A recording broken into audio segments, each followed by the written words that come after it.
కీర్తనలు గ్రంథం 32:8. నీకు ఉపదేశము చేసేదను, నీవు నడవలసిన మార్గము నీకు బోధించదును, నీ మీద దృష్టి ఉంచి నీకు ఆలోచన చెప్పెదను. ప్రభు నీ ఉపదేశకుడు గాను, నీ మార్గములు సరళపరిచేవాడు గాను, నీ బోధకుడు గాను, నీ మీద తన దృష్టిని ఉంచి నీకు మంచి విషయాలు బోధించే నీ యజమానుడుగాను ఉండి నిన్ను బలపరచును గాక.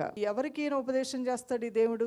ఎవరికి ఆయన మార్గాలు తెరుస్తాడు? ఎవరికి ఆయన బోధిస్తాడు? ఎవరి మీద దృష్టి ఉంచుతాడంటే, నువ్వు నాకు బోధించు ప్రభు అనేవాడికి బోధిస్తాడు, నాకు ఉపదేశం చేయు ప్రభు అనేవాడికి దేవుడు ఉపదేశం చేస్తాడు, నా ఆలోచన చొప్పునే నేను వెళ్తా అనేవాడికి దేవుడు మార్గాలు తెలియపరచబడవు, తెలియదు, అర్థం కాదు. అలానే నీ మార్గాలు నాకు కావాలి, నాకు బయలుపరచు ప్రభు అన్న వాళ్ళకి దేవుడు మార్గాల్ని తెరుస్తాడు. నీ దృష్టి నా మీద ఉంచు ప్రభు అని ఎబ్బేజు ప్రార్థన చేశాడు. నా సరిహద్దులు విశాలపరచు ప్రభు అని అడిగాడు. నీ చెయ్యి నా మీద ఉంచి నన్ను దీవించు ప్రభు అన్నాడు. అతను అడిగాడు, అతను పొందుకున్నాడు. ఈ రోజున ఎవరైతే బోధించు, ఉపదేశించు, నీ మార్గం ఏంటో నాకు తెలియజేయి, నీ దృష్టి నా మీద పెట్టు అని అడిగే వాళ్ళకే ఈ వాగ్దానం నెరవేర్చబడుతుంది.